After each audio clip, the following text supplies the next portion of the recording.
Good morning, good afternoon, good evening, or as we like to say here at Shady Acres Woodshop, howdy.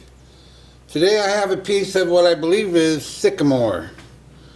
This is another piece that Valerie brought me.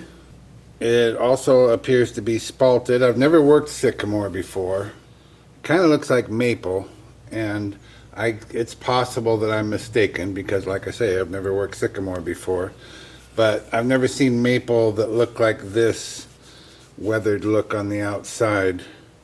So I don't really know yet, but I'm pretty sure it's sycamore. So this piece is roughly 8 inches by 10 inches by 4 inches, and I've done a little bit of trimming on it just to get it flat. It does have a few checks in it and some pretty good cracks, but not too bad.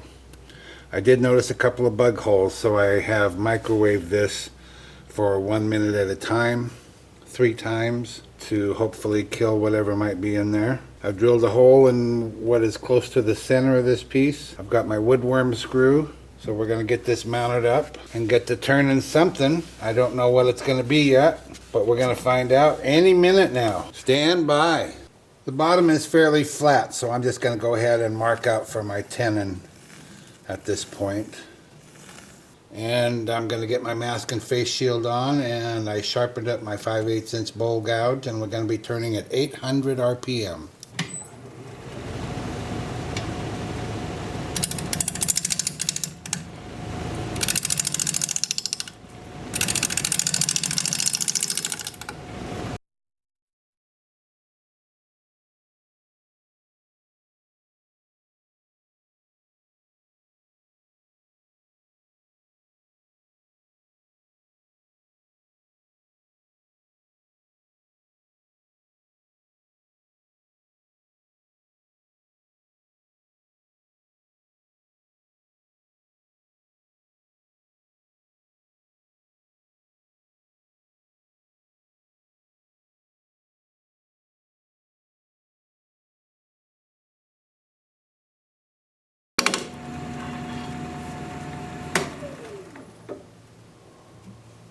I don't know if that looks good with these flats on here. I kind of think it does.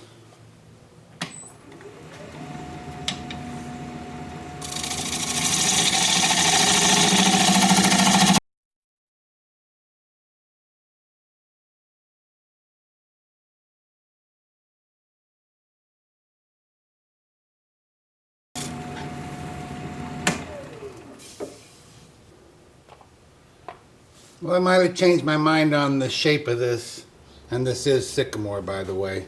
The reason I know is because Valerie showed me a piece that she did, and it had this wonderful grain in it, just as this does. It'll show better after I've sanded it. The top kind of has this natural fall away, natural beveled edge here and here. And so I think what I'm going to do, I've got a nice flat side this way. I think I'm going to split the difference and just come straight across here. I don't know what I'm going to do with the opening up here, but I'm going to rearrange my tool rest and come straight across here, which will do away with these flat spots, but that's okay. I think it'll look better this way.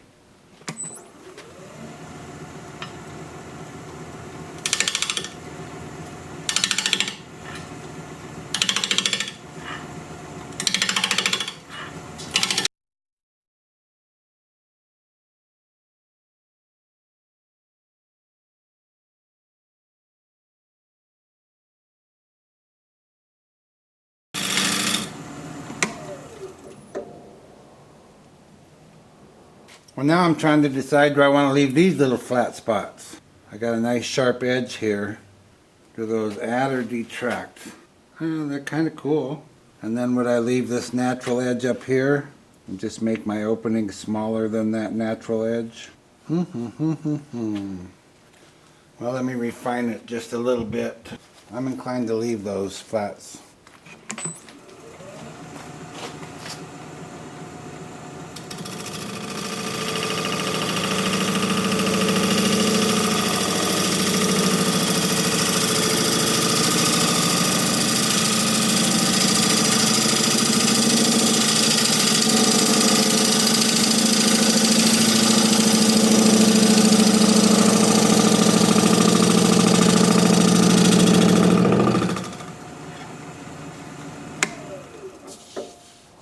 Yep, that's what we're going with.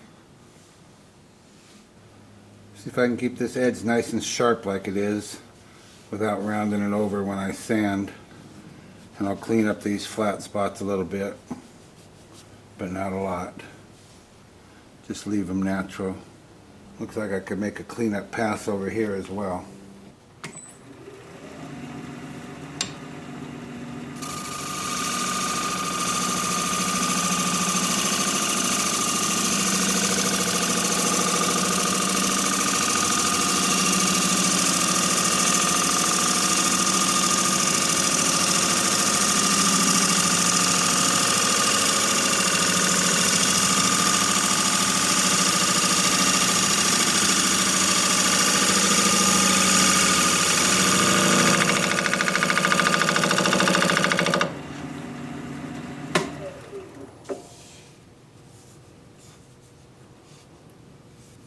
Yep.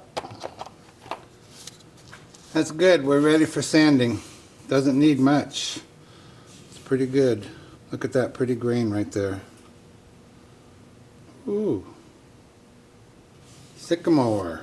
Before I get to my 2-inch sanding discs, I'm going to sand the flat spots, one here and one on the other side, with my Sandoflex sander. I don't want to sand it till it's clean and polished. I just want to clean it up a little bit. I don't want to get rid of the natural texture in the surface. And then on the top side here, which you can't see, there's a couple other natural areas, and I'll sand those as well. And then I'll move to my 2-inch sanding discs and sand this nice and flat, and I'll sand this side nice and flat. And I'll start at probably 120, 150 grit and work up through at least 400.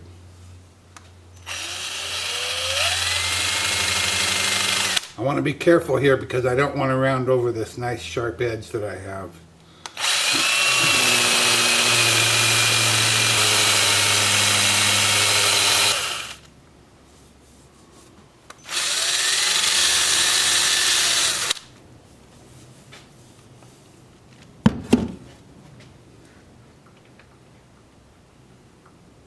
Not sure if you can see that, but it's just smoothed out slightly, but you can, lots of texture still there, and the color is still there. And I'll do the same on this side.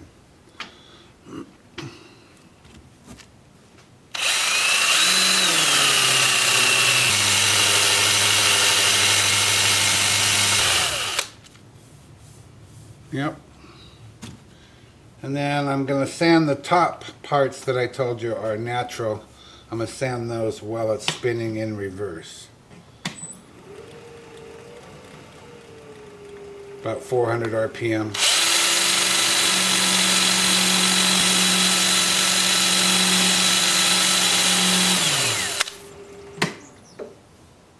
And again, the goal is just to clean it up a little and smooth it out a little without removing any of what nature put in there. And I believe I've done that. So that part is ready for a finish. Now I just have to do this and this. And for that, I've replaced my soft pad with a harder pad so that I don't dish this out or round it over or anything. It'll be nice and flat here, nice and flat over here. And again, I'll start at, I guess, 150. It's pretty good shape.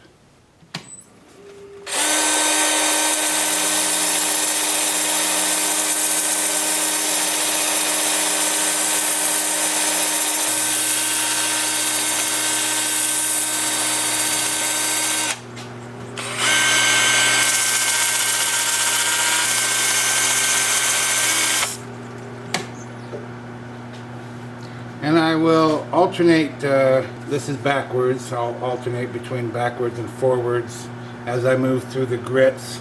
Also, I take the step always vacuuming in between every grit and blowing it off between every grit.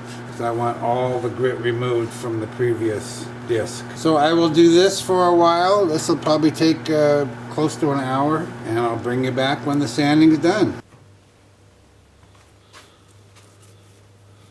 I decided once again to go with the Howard Feed and Wax for a finish. And what I'm doing is taking a toothbrush with some of that feed and wax on it and forcing this into the bug holes that are on here and into the natural imperfections of the piece, like these flat spots. And then I'm just putting some on a paper towel and rubbing it in really well. This finished sanded so nicely. I did stop at 400 grit because I just couldn't imagine it could get much better than it is. Look at that grain. That's just amazing stuff. Also, it just occurred to me that this shape that I've come up with here is real similar to one I just did a couple of weeks ago. I don't know what I was thinking. I like to vary it a little bit for you and do something different. I didn't really have this in mind. That one was way more rounded. This is a very sharp edge, and the top is going to be different, and I'm not going to decorate it or add any color or anything. I'm just letting the wood speak for itself.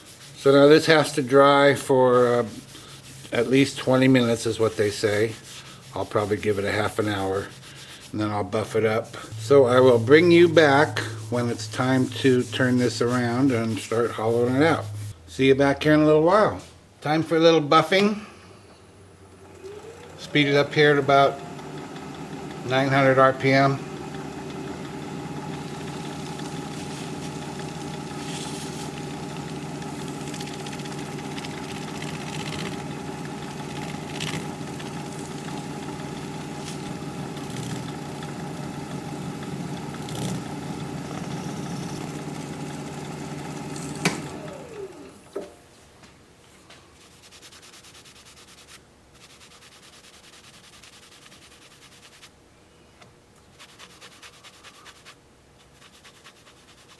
Okay, let's get it off of the woodworm screw.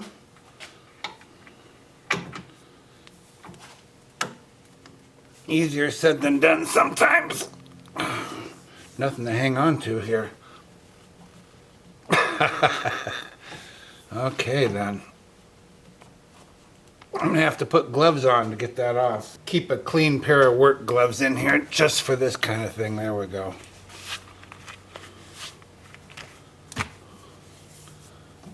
That was tight.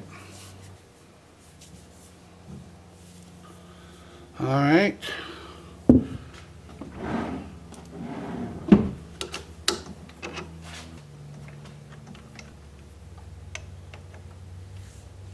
Now just tighten that a little bit, then bring up the tailstock and press that tenon into the chuck with the chuck jaws loose,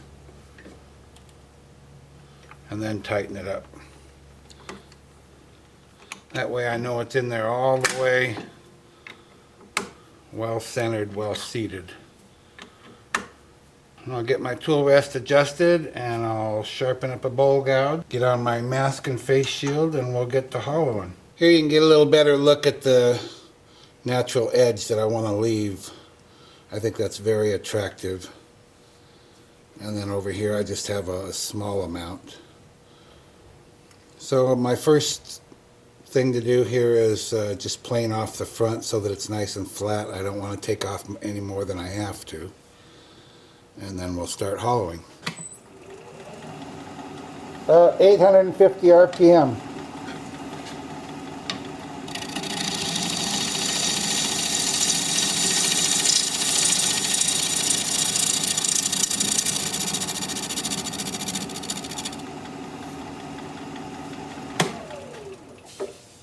Well, it's actually pretty flat, so that's a good thing.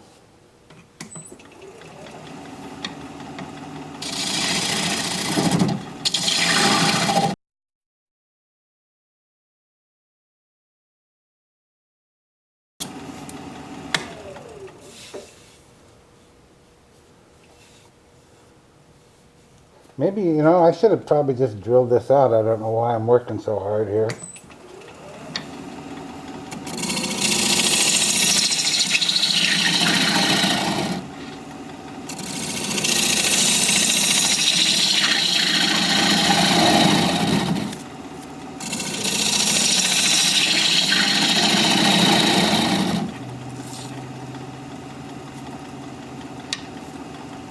I think I will. I'm just going to drill it out.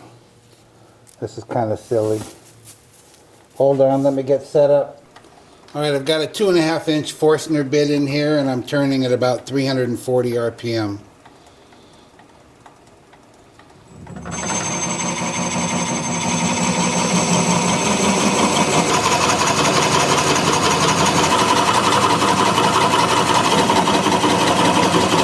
I think I'm going to want to check my depth.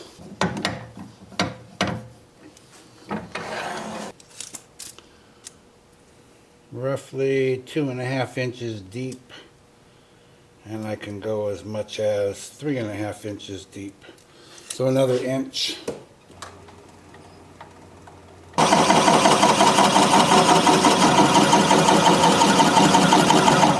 I'm going to check my depth again just real quick. Currently at just under 3 inches, and I can go, like I said, 3.5 and still have a bottom. I'm not sure if it shows, but there's an edge right here because this drops off, and I want to maintain that edge, but I've decided that I want to come out here with the opening a little further, and the reason is because I want to bend this spalting over the edge and inside. So I'm going to draw a pencil line right here so that I can see what it is I'm doing. That way I can come out just that far. I think I'll be able to see that better. And then I'll probably round this over as it goes in to kind of bend that. Let's see how that works.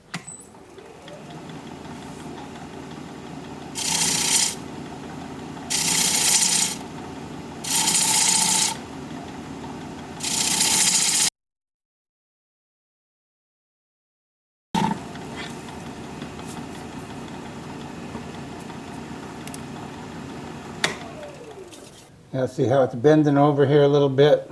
I wish it went further. Maybe it will as I hollow this out. I don't know, but that's the idea I had in mind.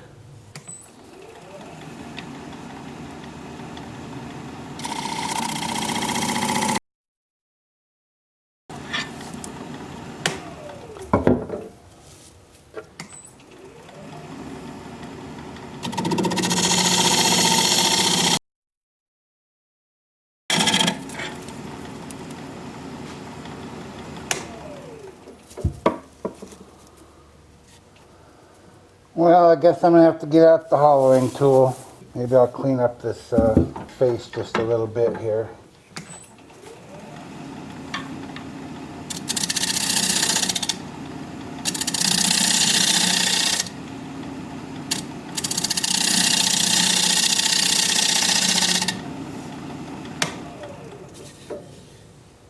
So I'll be switching over to this Easy Wood Tools medium hollower.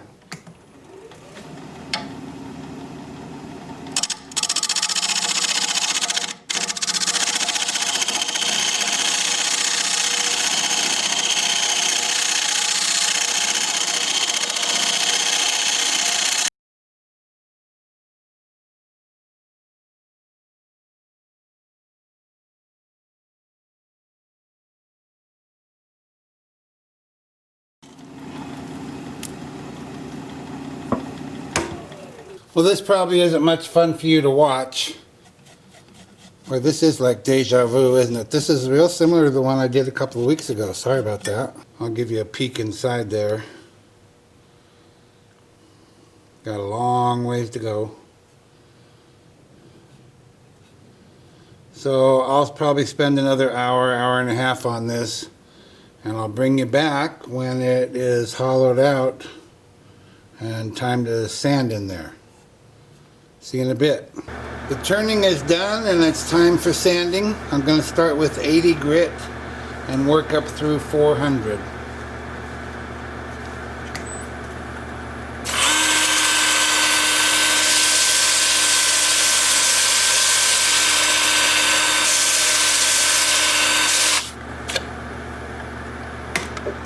I can only get up through about halfway up this bowl, about halfway up the wall here. So what I'm going to do is just pull that same 2-inch sanding disc off and sand the rest of it by hand up this way.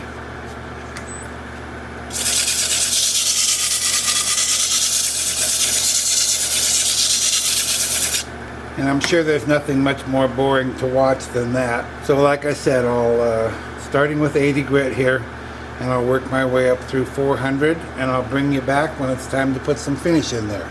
Well, I finished the sanding, and I went ahead and applied Howard Feed and Wax to the inside, and I put a second coat on the outside as well. And boy, this is just real smooth and nice. It's got a nice sheen to it. It's not shiny, but there's some beautiful grain in here, some beautiful spalting. This is just a real pretty piece of wood. So I'm pretty happy with it, and I like this. This is a chainsaw cut edge here. I've smoothed it out, but you can still feel the texture. And on this side, I don't know if that was a chainsaw cut. It doesn't look the same, and it's not black like the other side is. But it's just kind of something a little different. And then here we have a natural edge on it. So it's time to get this off the lathe, turned around, and remove that tenon. I've mounted this little block of wood in my chuck, and now I'm going to put some non-slip material on that. And then we'll slide the bowl over it. I still have my reference hole in the center of the tenon. So I'll bring up my tailstock, my tool rest in place. Then I just like to hold my thumbnail up here and see if it's hitting equally all the way around. It's pretty close enough. So we'll pick the speed up here to about 500 RPM. Grab a little 3/8 inch bowl gouge and commence to removing the tenon.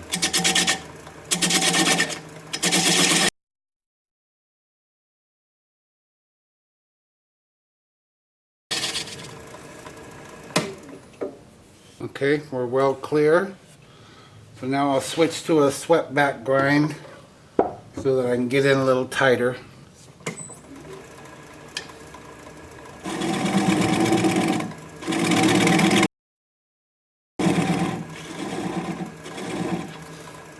When it gets small like that, you want to apply pressure with the bevel of your gouge against the bottom of the bowl towards the headstock, and you do that with one hand.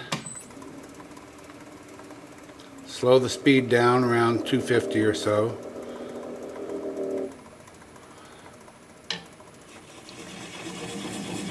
So you just use one hand, it doesn't take much. Put your left hand on the switch, and when that little nub quits turning, you know you're done. Like that.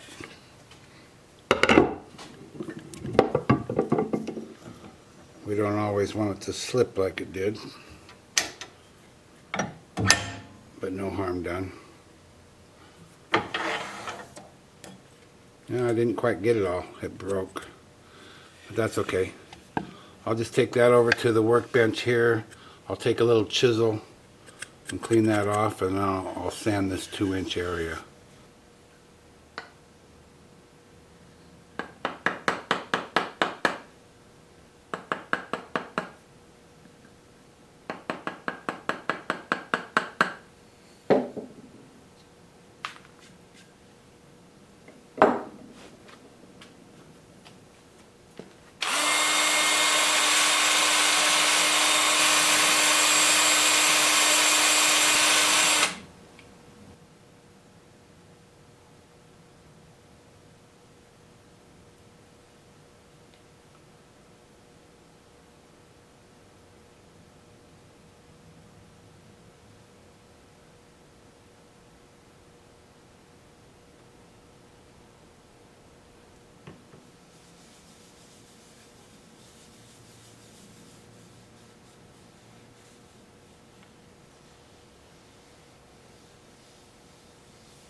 Well, there it is.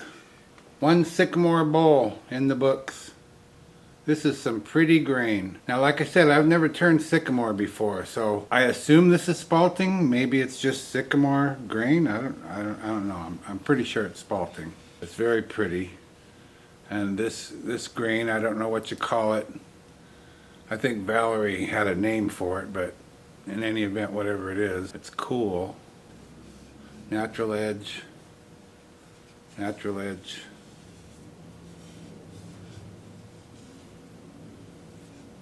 That spalting goes all the way in, all the way through it. If you like this video, thumbs up please, I sure would appreciate it. If you're a subscriber, thank you very kindly, I truly appreciate that. If you're not a subscriber, you might consider becoming one. I put out regular videos, about one a week, and I'd like to keep in touch. So for now, this is Phil, Shady Acres Woodshop, signing off.